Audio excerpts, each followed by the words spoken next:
झेलम में 7 साला बच्चा दरियाए झेलम में नहाते हुए डूब गया। ये अफसोसनाक वाकया झेलम में अल जलाल किनारे के करीब पेश आया, जहां 7 साला बच्चा दरियाए झेलम में नहाते हुए डूबकर जाँ बहक हो गया। रेस्क्यू जराये के मुताबिक हादसा उस वक्त पेश आया जब 7 साला बच्चा नहाते हुए अचानक गहरे पानी में चला गया और डूब गया। वाकये की इत्तला मिलते ही रेस्क्यू 1122 की टीम फौरी तौर पर मौके पर पहुंच गई। रेस्क्यू हुक्काम के मुताबिक सर्च ऑपरेशन के लिए एक रेस्क्यू व्हीकल, एक एम्बुलेंस, एक कश्ती और 7 रेस्क्यूअर्स पर मुश्तमिल खुसूसी टीम मौके पर पहुंची, जिसमें 2 स्कूबा डाइवर्स और 3 माहिर तैराक भी शामिल थे।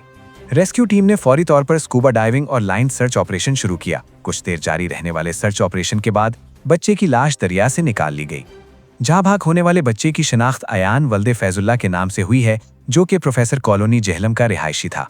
रेस्क्यू 1122 ने जरूरी कार्रवाई मुकम्मल करने के बाद लाश को डिस्ट्रिक्ट हेडक्वार्टर अस्पताल झेलम मुंतकिल कर दिया।